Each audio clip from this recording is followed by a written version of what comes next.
welcome to Lower School News from the Heart. I'm Catherine and this is Gwenny. We are broadcasting from the David J. Bloom Broadcasting Studio. Queen Elizabeth II was the Queen of the United Kingdom from February 6, 1952 until she died this September 8, 2022. Her reign of 70 years is the longest of any British monarch, the longest recorded of any female head of state in history.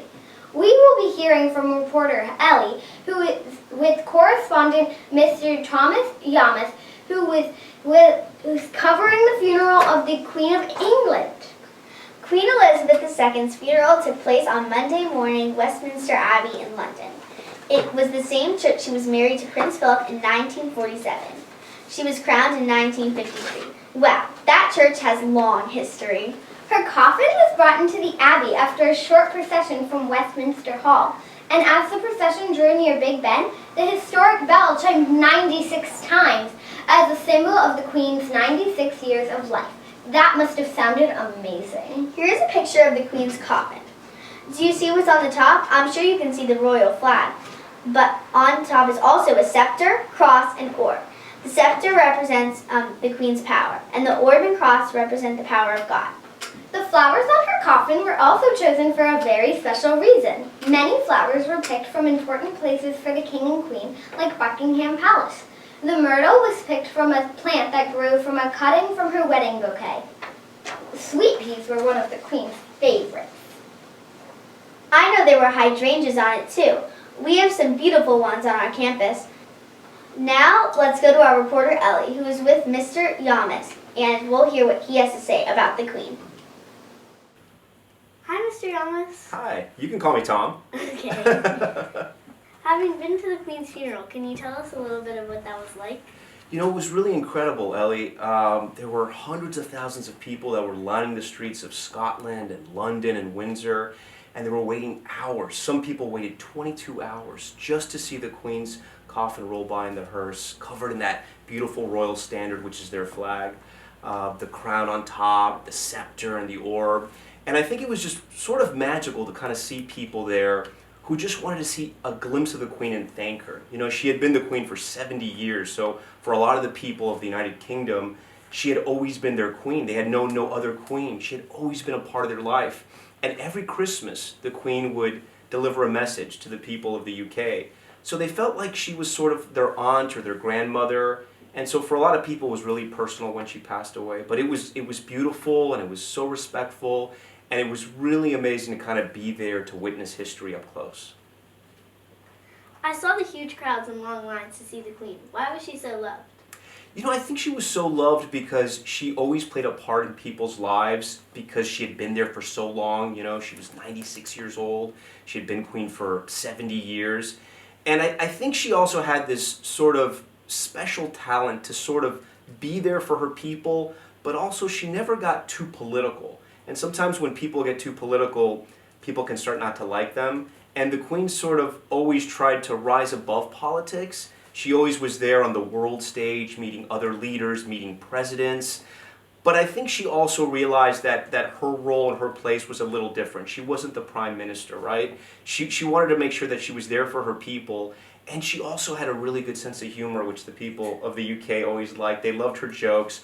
One time she did a bit I think it was for the London Olympics where she jumped out of a helicopter. But it was all with special effects. But it was stuff like that people really loved about her. Have you learned anything interesting about the Queen spending your time there?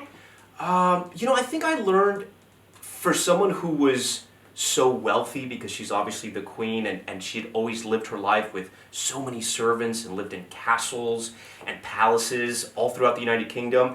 I was really surprised how much she loved the outdoors. She loved to ride horses. She loved to hike. In fact, the last photo that the palace released was a beautiful photo of a young Queen Elizabeth hiking through some wildflowers in Windsor Park. And so I thought it was really interesting that she loved to be outside. In fact, they had a tradition at Balmoral, which was their castle in Scotland, where if they invited somebody, the entire royal family, including Prince Philip and Queen Elizabeth and at the time Prince Charles, would cook for their guests. So they'd have a picnic outside, there'd be no servants. So if a prime minister like Tony Blair came, they would all serve Tony Blair, and Prince Philip would do the cooking, and Queen Elizabeth would pick up the plates and put the food on the plates, and it was a very normal experience, but for the people who were the guests, they were like, this is so weird, the Queen and the Prince are serving us, and it's just so strange, but they like to do normal things like that. So I thought that was kind of interesting. Is it true that the Queen is the only person in the UK allowed to drive without a license, and she kept driving later on? That's the legend, and that legend is actually true. She did not have a driver's license, and she loved to drive. She had all types of cars, too. She had some vintage cars, she had some Jaguars, she had a Range Rover and a Land Rover, and she loved to drive, but the funny part is she didn't really drive too far. I don't know if there's any pictures of her driving on the highway. She sort of always drove on palace grounds or around areas where there were castles or different areas for the royals. But she did love to drive. She would drive to church a lot too. And it was funny because as she got older, she wasn't a very large woman. She was kind of petite. She wasn't very tall. So some of the pictures, you can see her little head over the giant steering wheel. Kind of funny.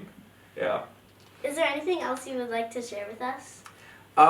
Is there anything else I'd like to... I would like to share this with you. I met a lot of young girls your same age who were at either in Scotland or in Windsor, who were with their moms and with their dads, and who they waited a long time to see the Queen. And even though they maybe didn't know the Queen that long, they felt a special connection to her. I thought it was really special that all these sort of little girls and these children, even younger than you, waited and had this respect and also curiosity about the Queen. And it was wonderful that the parents sort of passed on the stories and the traditions to their own kids so they could be into it as well. And I think it's sort of interesting that there was this woman who, in one breath, in one regard, was older. She was, in her 90s, but she connected with kids that were your age. And I think there's something really special about that. Thank you for coming here today. Thank you. This was an honor. You did a good job, too, on the interview. Thank you. Thank you, Ellie. That was a terrific interview. What a pleasure to have Mr. Yamas here just after returning from England. We learned some fun facts about the Queen, too. She was crowned queen at the age of 25. She called her grandfather, King George V, Grandpa England. It seems that she became Grandma England. Before she was queen, Princess Elizabeth served in the military as a mechanic in World War II. Did you know that she loved animals? She especially liked horses and dogs. Her favorite dogs were corgis. She even invented a new breed of dog called the Dorgie, which is a Dachshund and Corgi mix. I love corgis too. Now let's go to Gemma and see what she has to say about the weather this week. The weather this week looks beautiful for the week. A slight chance of rain today, but the rest of the week is mostly sunny with some clouds.